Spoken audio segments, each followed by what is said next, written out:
दोस्तों, जनपद भदोही में दिनांक 12 अक्टूबर को सुबह करीब 7 बजे एक ऐसी घटना घटी है जो जनपद भदोही के कोतवाली गोपीगंज के अंतर्गत सराय जगदीश एक गांव है। उसी गांव में एक रेलवे ट्रैक पर जहां दो भैंस वहां एक व्यक्ति जो भैंस का मालिक था वह भी लेके निकला था और उसकी भैंस जो है उसका घर रेलवे ट्रैक से एकदम सटा हुआ है। वो निकला था लेके जाने के लिए। तो उसी समय क्या है कि कल सुबह करीब 7 बजे जो कोहरे का असर दिखाई दे रहा था, उस कोहरे के असर से जो कि ये वही जगह है जहां घटना घटी है, ये जो हम दिखा रहे हैं, रिपोर्टिंग करते हुए दिखा रहे हैं, ऐसे व्यक्ति जान को जोखिम में डालकर जाते वहां आते हैं। उसके सामने आप देखेंगे तो रोड आपको दिखाई देती होगी। तो ये जो स्थिति है, खबर के अपडेट में हम आपको बता दें कि सुबह करीब 7 बजे जहां गोपीगंज से जो है कि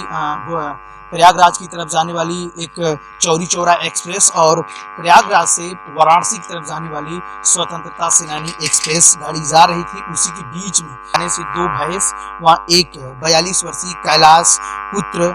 स्वर्गीय जगनारायण यादव इसी गांव के रहने वाले थे, जो उनकी मौत हुई है। रेलवे ट्रैक पर अगर आप देखेंगे तो गांव वालों का कहना है, पीड़ित परिवार का कहना है कि इस सराय जगदीश में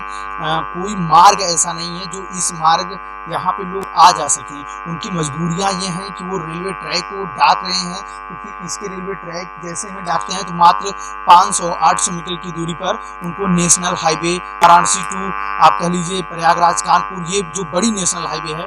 वो नेशनल हाईवे उनको मिल जाती है। तो आसानी से वो चले जाते हैं। लेकिन सबसे हृदय विदारक बात यह है कि जो कल 12 अक्टूबर को सुबह करीब 7 बजे एक घटना घटी जिसमें कैलाश 42 वर्षीय की मौत हुई और उनकी दो भैंसों की मौत हुई। दरअसल क्या है कि कैलाश जो है कि परिवार में अकेले इकलौते काम करने वाले, एक उनकी 19 वर्षीय पुत्री सुंदरी जो कक्षा 12 की छात्रा थी, प्रवेश यादव 15 वर्षीय जो कक्षा 10 का छात्रा है, रोहित यादव 13 वर्षीय, वहीं आशुतोष यादव 10 वर्षीय। तो सारे बच्चे इनके पढ़ने वाले हैं। किसी तरीके से कैलाश अपने बच्चों का जीविकोपार्जन चलाने के लिए वो जो कि किसी तरीके से पशु का जो है कि देख रेख करके उसी तरीके से उसके दूध से जो है अपने परिवार का जीवन यापन करते थे। लेकिन यहाँ की जो घटना हुई वो घटना काफ़ी हृदय विदारक है और ग्रामीण उनके कैलाश यादव के परिवारजन से एक प्रमोद यादव हैं, उनसे हमारी बातचीत हुई तो उन्होंने साफ शब्दों में कहा कि ये अगर पूरी घटना को देखेंगे तो पूरी घटना यहाँ पे ये आती है कि अगर यहाँ एक पास बना होता, अंडर पास बना होता, लोग आ जाते और चले जाते तो शायद ऐसी घटना नहीं घट सकती थी। लेकिन जिस तरीके से प्रशासन की लापरवाही, और एक उससे भी बड़ी बात तो ये है कि इसी सराय जगदीश के रहने वाले ब्लॉक प्रमुख मनीष मिश्रा भी हैं, लेकिन पीड़ित परिवार के इतनी बड़ी घटना घटने के बाद भी उनके घर शोक संदेश में अभी तक नहीं पहुंचे हैं। उनके घर वालों का ये कहना है कि जिस तरीके से यहाँ के जो कि नेता हों, चाहे जो यहाँ के जो भी हों, उनकी लापरवाही सबसे ज़्यादा देखने को मिलती है और उसकी लापरवाही से ही आज ग्रामीण, और आप देख सकते हैं पशु को एक व्यक्ति कैसे ले जा रहा है। तो ये पूरी की पूरी लापरवाही से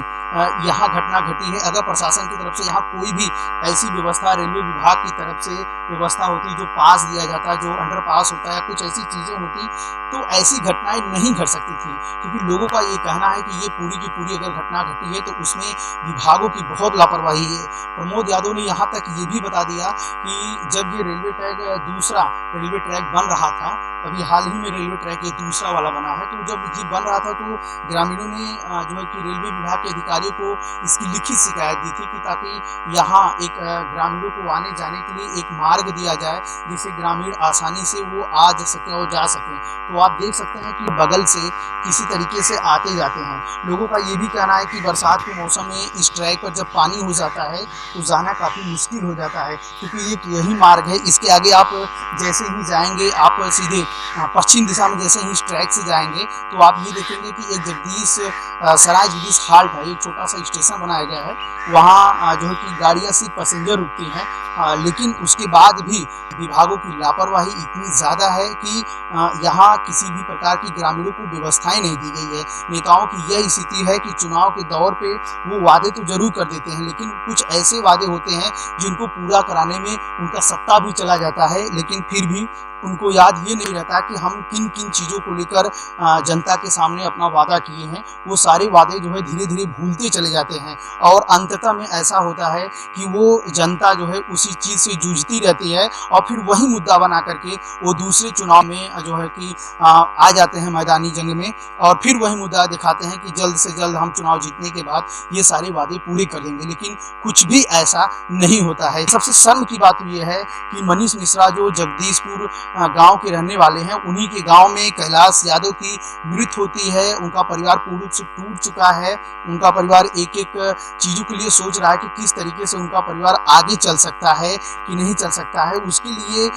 जो है कि गांव के ही एक व्यक्ति ब्लॉक प्रमुख मनीष मिश्रा जो कि डीग विकासखंड के ब्लॉक प्रमुख है, वो शोक संदेश में नहीं आए हैं। तो इस प्रकार की जो बातें होती हैं ग्रामीण अंचलों में, उसको लेकर गांव के लोग काफ़ी ज़्यादा परेशान रहते हैं कि किस तरीके से विभागों की लापरवाही कही जाए या सरकार जो बड़े बड़े वादे ये करती है कि हमने इस तरीके से काम कर दिया, इस तरीके से हमने सुंदरीकरण कर दिया है, लेकिन जब धरातल और जीरो टॉलरेंस पे आप आते हैं तो आप ये जानते हैं कि सरकार का जो पूरा वादा होता है वो पूरा खोखला दिखाई देता है। आप इस घटने को जब भी आप देखेंगे तो ये आप जान पाएंगे कि सरकार के पूरे वादे खोखले हैं। अगर इस गांव में हमने बात किया तो लोगों ने ये बताया कि लगभग 500 बस्ती कहा जाए और टोटल संख्याओं की आप बात करेंगे तो 1000 प्लस की संख्या है। तो 1000 प्लस की संख्या में अगर आप देखेंगे तो पश्चिम दिशा से अगर आप इस गांव में आना चाहते हैं मार्ग से तो कम से कम 1 किलोमीटर का सफ़र तय करना पड़ता है। वहीं पूरब दिशा से अगर आप आना चाहते हैं तो वहाँ भी करीबन 700-800 मीटर की दूरी